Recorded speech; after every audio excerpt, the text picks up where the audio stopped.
Good morning. Good morning. Good morning. Happy Monday morning. Yeah. Wow. We're a week into February already. Yeah, it's just cruising. Mm. Yeah, yeah. So you and I had quite a productive day yesterday. So yeah, usually it's been a little bit long between you and I catching up, but I guess to fill everyone else in, yeah, we've been busy knuckling away, getting some ideas ready for a shared retreat and our ideas ready to continue these discussions with everyone. And today we decided to focus on the journey of freedom of expression, which Nicolette and I were just touching on the fact that's actually a really big topic. And sometimes when we pick these things seemingly out of thin air, we go, oh yeah, no worries at all. And then you start to wrangle with the magnitude of these ideas and what it actually means. And then kind of peeling it back to a personal level, and then also what's implementable for others as well. Mm. So Nicolette, with you being an artist, a poet, someone who moves your body in various ways as part of your freedom of expression, what would you say has been the journey of those seeds being planted to how you freely express now? The biggest pivotal point for me was understanding energy moving in my body. So um I think around 5 years ago, I really started to focus on energy healing within myself, and I didn't really know what it was. I was just kind of drawn towards different mentors, and I remember people might have heard me talk about Stanzi Langtree before, who's an incredible energy healer. And the first healing that I had with her, and she has the ability to really move your body with energy. And I felt my body moving seemingly involuntarily. Yeah.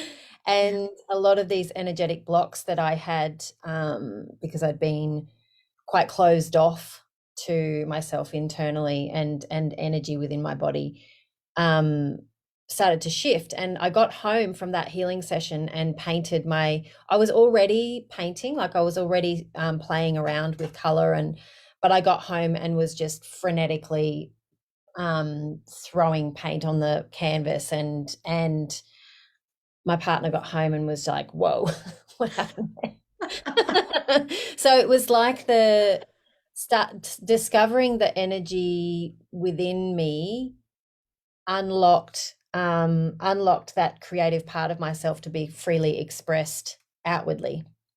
Mm-hmm. um yeah, and I've always loved dance, but going to festivals and surrounding myself with dancey people and practicing moving my body, what feels good and freely expressive, going to retreats, and being put on the spot to move my body in ways that feel, when you first start to move your body, you feel really like everyone's looking at me, but they're actually not. They're focusing on the fact that they think everyone's looking at them. It's a good point. Yeah, so that's like the creative and movement side of expression.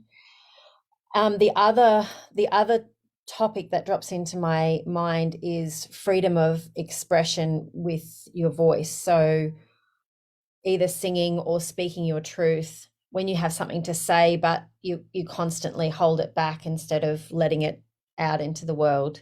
It creates blockage within you, and yeah, it's all about practice. I think practice in doing those things. Yeah, yeah. And when when you think about practicing or actually having these impulses within and letting it live outside of you in whatever form, what for you is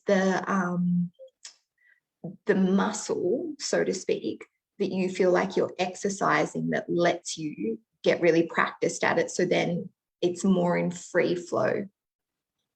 I call it the intuition muscle. And it's all, you might have heard of Mel Robbins, who talks about the 5 second rule. It's about expressing something that comes into your mind or being before the analyzer brain, as you put it, the analyzer Yeah. brain kicks in to stop you from expressing that. So, Mm. and the intuition muscle is basically overriding that second guessing yourself before you have a chance to, before it has a chance to hold you back. Yeah. Yeah. Yeah. And how would you say your life has improved or unfolded since you um, have become the embodiment of freedom of expression? Um, I wouldn't be an artist or a poet or a healer if I didn't embody the expression of what was going on within me and what my soul was calling to put out into the world physically. So I would still be working a 9 to 5 job. I would still have a lot of angst and pain in my body, because our physical bodies indicate when we're not in alignment with those things, right? Mm. Mm. Mm. Absolutely. Wow. I'm so And I glad. I'm so glad you're doing the leading questions, because, like I said, when we just before we hopped on, I'm drawing a blank. well, it really is so immense, this topic. And I think one of the things, in all fairness, that drew me to you, or had that magnetic connection, was, witnessing how you are the embodiment of these things. And that's no small feat. To be the embodiment of your truth and to share it willingly, for me, there's no higher order or no higher task. For some things that you've hinted at already, for me, when I think about the freedom of expression, there's a tension there, because as social beings, we're highly confined by social constructs a lot of the time. And one of those social constructs or wirings that is crucial to our survival is to be accepted by kin. Because otherwise, if we're left out in the wild by ourselves, we're not going to last too long.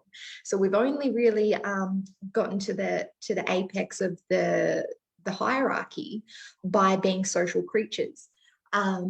So there's that tension between being accepted and then also giving yourself permission to live and speak your truth in whatever format, with the faith and trust in others that what you're delivering will be accepted and received in the way that it's intended. And for me, and that's where you speak about that intuition muscle, because there's a lot online in terms of assessing, okay, is this safe for me to do this? What happens if it's not safe for me to do this? What are the potential consequences? And then does this mean enough to me to do it anyway? Mm. And so for me, it's actually the highest order of bravery to go, okay, given these competing tensions, I'm gonna do it anyway. And Actually, yeah. that if I can just share what went on for me yesterday and this morning with this topic, because it's a really great example of how that tension happens, and how we have to constantly work at overriding these things. So yesterday, when we were working on the 4-day retreat that we're planning and what we're going to be sharing when, and Asher is very good at extracting people's expertise. And so the freedom of expression piece is one thing that you were saying to me, you're an expert in this, right? And so you extracted all of this information from me and put it all out, and that puts a certain pressure or so I think when I woke up this morning and knew we were going to be speaking about my area of expertise, I was like, the the the need to be the need to be taken seriously and seen as an expert in that area is strong in me, so much so that it's because I really want to be able to share. I really want to be able to share these tools and gifts that I have with people so they can have the same or similar or better experiences in life as I have. So that puts a pressure on me accessing my intuition muscle, right? It's kind of locks up and goes, oh, there's a lot riding on this. This is really important to me. And that happens to all of us when we want to do something so badly because it's really important to us. It can actually be paralyzing. And what I went through just before we logged on, I thought, Nikki, you know that anytime that you set an intention to share a topic or do an energy healing or host a retreat, or that your intention always comes to fruition. So just relax and it will unfold. It will unfold beautifully because you know how strong your intention is. And I feel like that thought process relaxes my intuition muscle. Just go, oh, like just be in the space and let it flow. Yes, yeah, absolutely. And it's so true. There's a quote that I came across not too long ago, and it was by a monk, and he was essentially speaking about the art of not knowing what's going to happen and showing up beautifully anyway. And so it's a surrender piece to let those impulses, those truths emerge out of us, which for me was representative of that flower that depicted this topic, in that when you're actually, the freedom of expression comes from a much deeper place, a place where there's an element of it being your truth emerging out of you, which is why it so desperately, in my experience, wants to live outside of you, because it's where it belongs. It's generated from within, up and out.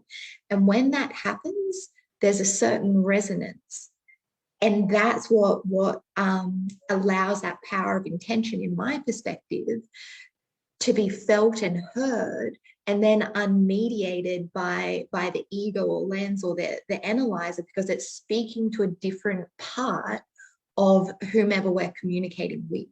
The intention or the message has a certain level of purity that it goes beyond all those things that we like to stamp in and go, no, you can't do that for XYZ reason. But you're absolutely right. It requires a relaxing of, to be present with. And from my perspective, that's also something that you're highly skilled at, is to go, okay, how do I let go of all of that and simply be?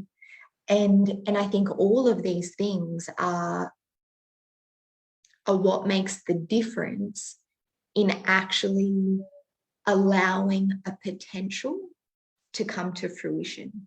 Because otherwise they only ever live inside of us. And then, like you said, we get really, we actually then begin to suffer because we're not letting it live outside of us. That's true. And then the suffering usually reaches a peak point when people, realize that they need to start living a different way or behaving a different way or change their circumstance or whatever it is to allow themselves to heal, move, express. And they may not know that consciously, but their physical being is pushing them to a point to have to change.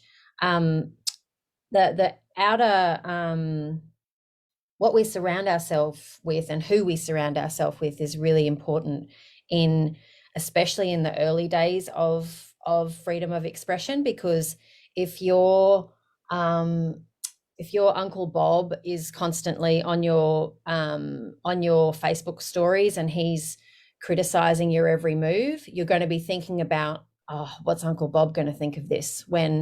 So just block Uncle Bob. That's my advice. And surround yourself with people who are your cheerleaders when you're not in a space to be cheerleading yourself yet. Yeah, it's such a big point. And again, from my perspective, that's something that you're highly skilled at, is magnetizing people into your field that have a genuine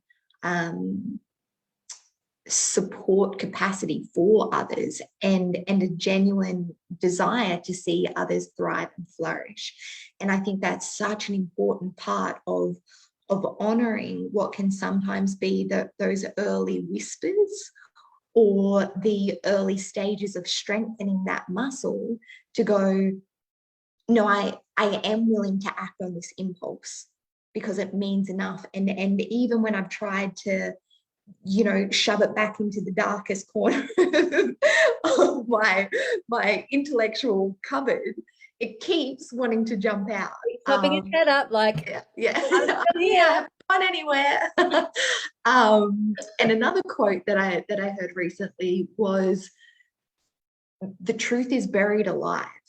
So if you think that you're going to bury your truth down and it's going to stay hidden, it's not. It's what's gonna be more likely is it's gonna bust out and rear its head in a really unopportune time, or inopportune time, because it's so desperate to live and has been so suffocated that there will be a threshold.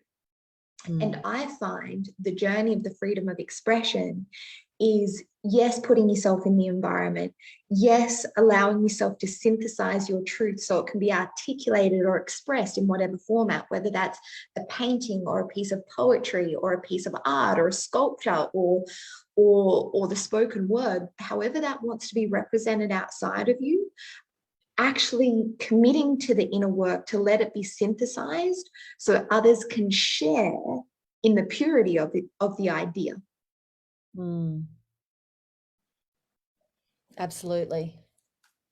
I was just thinking about how we often line ourselves up with mentors when we're on a growth trajectory, and we might find ourselves parroting the stuff that resonates with us, which is awesome, because you're finding what resonates with you, right?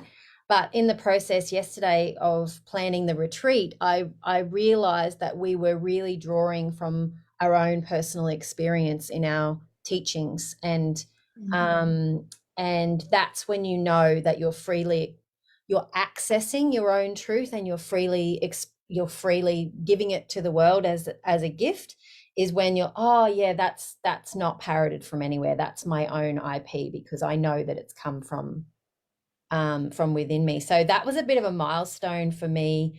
I've obviously been doing it for a while, but realizing it and giving myself and you credit for that, and we verbalized it yesterday, right? Yeah. Yeah. It's very cool. It's very cool. So for others who perhaps are just entering this space of, either they hear that whisper knocking at their consciousness that there's something inside of them that wants to live outside of them, and I hope that makes sense. So when I say that thing that lives inside of you that wants to live outside of you, what does that mean for you, Nicolette? So it might be something that you've always wanted to try to do, but haven't really had the guts, or it could be something that you're already doing but you're not actually showing anyone. So you could already be writing poetry, or you could already be doing artwork, or you could already be singing in the shower, but it's still living inside of you because you're the only one that experiences it. Yes. Yeah. Yeah, absolutely. And that's such a beautiful point, and it actually takes me to the point that I was about to say is that for those that are just on the journey of hearing that whisper, or having that impulse, or sometimes it can even occur as a calling of knowing things need to change, but not quite being sure what to change, or how to change it. What would be some of your tips to get the ball rolling for people in freely expressing what is wanting to emerge? I would sit down with a journal or a piece of paper and write down the things that bring me joy. And when you feel the most joy in life, what is it that you're doing? So actually recognize those things and start doing them more, because the more you're in your joy space, the more freely expressive you will be, because you're not second guessing yourself when you're feeling joy. You're just in the joy. Yes. Yeah. Yeah, I love that. And you've mentioned something else in surrounding yourself with the right people. And for me, when I started to really embrace this version of myself, a far more extroverted version of myself, for the lack of better words, someone who's more willing to share, because for some of our audience members that may not be aware, I've spent many years in practicing psychology behind closed doors, and a lot of our training is very big on what to inhibit, like you said. So for me, it hasn't necessarily just been accessing the willingness and the muscle, as much as that's been a big part of it. It's also been deconditioning myself of some of the restraints of what's seen as common practice or not. So for me, taking stock of, well, what's currently inhibiting me, and is that moving me towards my deepest expression of self, and what do I also need to strengthen in order to allow me to move towards my greatest expression of self. And journaling on some of those as well. And then what often happens if you are encountering a shift like this is the people who have always known you will reflect, will always have been able to see a certain element of your truth. So in some respects, they won't be surprised at all. And when you actually put it on the table, they'll be like, oh yeah, that makes total sense. And why haven't you done it earlier? So that can be really liberating. But too, in those very early stages, sometimes it can be helpful to put yourself in new environments where whatever you're wanting to emerge into is the status quo. So what I mean by that is, people who are already doing the thing what you want to do, or more in that vein, and that's where you start to build that bravery and strength, because it's a safe way of reflecting back to you that you're okay to be this version of yourself, and you're accepted as this version of you, and they don't have all those other versions of you to compare it to, because sometimes our closest people will be like, oh, I'm not so sure about this. And if you're not at the point that you feel safe in it, the people that dearly love us will be like, I don't know if you're safe in this. So we want to put ourselves in an environment that signals back to us that we are safe, whilst we build that stability and strength within us, and that becomes our new set point. And then the ones who know us and love us dearly will always go, oh yeah, that makes sense to me, and it makes sense that this is finally coming to fruition. And then it can also be a kindness to them if there's a certain stability within us, as we open that door, not that we're like, here it is, guys, I'm going to do this, and I'm completely fragile and I've got no idea on how to do it, because they will most likely want to package us up into the more previous version. And that's just their instinct to care and to love. So I think it's being really respectful to ourselves in what needs to be nurtured at the time of allowing those deeper truths to emerge and then be expressed. I totally agree. And I love when you use the terminology common practice, and you were talking about common practice in with psychologists, right? Because that's what you had been in. But where my mind went was, well, my common practice was within the family business, and it was operating within that bubble. So it's the bubble that you're in, that you are comfortable in and people recognize you in. But it doesn't, like, common practice is just, it feels common to you because it's what you've been experiencing. And when I got divorced and started on this journey, and my little brother and I were reflecting back on it, and he said to me, "Oh, Nick, I just didn't know who you were anymore, because I was showing up completely differently. I was talking about weird things like singing bowls and and and surrounding myself with people who were in those bubbles that I wanted to step into, right? And the first Facebook group that I started, I remember there being 20 people in there, that I started sharing my experience and what was resonating with me, and I started leading meditations to 20 people, and that felt really safe, and I didn't speak about it on my public profile. I didn't talk about it to my family. It was like while I became comfortable about it within myself, and then I felt more and more open to share these parts of me that I had been working on in the background, and bit by bit they became more outside of me and more outside of me, and now they're just integrated with who I am. And my family are like, "Oh yeah, Nick's a bit crazy, like, whatever." We always knew she was. Exactly. Cool. Well, we're pretty well. This half hour has zoomed by. Was there anything else you wanted to add in leaving this off, or any last tips or hints, or anything at all? I would really urge people to go and write that joy list, and have a think about how much of your day is spent doing the things on that list. See if you can tweak that a bit this week. Beautiful, lovely. Any last words? Any last words? I think very much like you, it is about taking stock, and I can't promote journaling enough, because what journaling does is brings those deeper knowings to the surface, so they're known at a conscious level.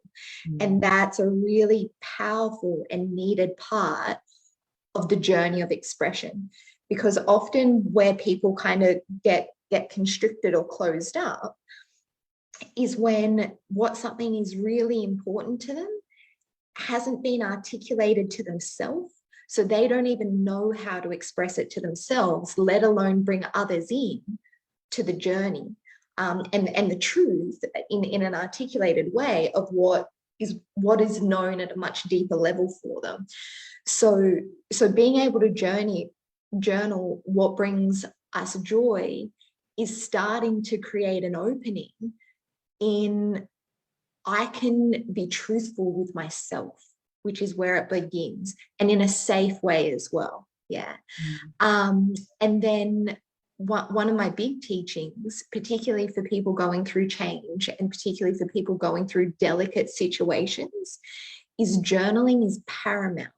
Because if there is a certain delicacy that you're navigating, it's going to be the language and the nuancing of how you step through that and not in a way where you have to be overly cautious, just in a way that there are some life experiences that require a nuanced approach, So you journaling that and being able to articulate it and catch yourself on your biases, but then also bringing it back to what's my outcomes, what do I need to articulate and place out in order to move me towards my greatest outcomes, that will be such a strengthening practice for when you are in the position of holding various variables and bringing them together in a synthesized way to move forward.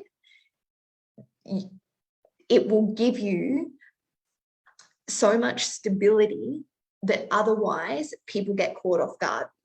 Because in that process, you're getting to know yourself. And when you know yourself really well, you can feel confident about who you are. And so you don't get knocked off. Yes. And I guess as a final thought for me with this as well is when I was making this transition in my own life, and obviously the analyzer very high, projecting out all sorts of potentialities. Reasons why not? Yeah, reasons why not to. My brother, who's a real mentor in my life, and he's also an actor, said to me, Ash, anything done with conviction is convincing. So I think those practices that bring you into your own truth and then allow you to express it with conviction, there is a certain space that is then afforded around you, because people can tell when something is truly congruent with you. Versus if people pick up, oh, they don't even seem sure, well, I'm not going to be sure in what they're saying. So having it emerge to you at that conscious level where you're convinced by it, and not in a delusional way, but in a way that, no, I've actually I've harnessed and grabbed the truth of it. That then when you're put in the environment to have it live outside of you, the resonance is felt in a very different way. So I couldn't advocate for journaling anymore, because it's the beginning of that what's within out. And through that process, you also move it from the more emotional part of your brain to the higher order thinking part of the brain. So it actually loses some of that emotionality, which will often inhibit us. So getting it safe for us first through the process of bringing it into the known and then being able to articulate it will also provide the space within you to overcome the inhibitors that are only getting in the way. If I can put that in my speak. Yeah. Please do. For me, journaling is about pouring your soul out onto the page and then witnessing your own soul on the page and being, oh yeah, that's my soul on the page. Like, look at how beautiful I am. and becoming not only okay with what's inside of you, but actually loving it and appreciating it, which opens, and I get an open-hearted feeling when I talk about that. It opens your heart, which allows other people to see you in a different light. Beautiful. Lovely. And that's the journey of the freedom of expression. Yeah. Well, thank you for joining us, everyone. If you're watching or listening to the replay, we'd love to hear that you have any questions or things that have come up for you. Drop in the comments, and we look forward to seeing you next week. Much love. Bye.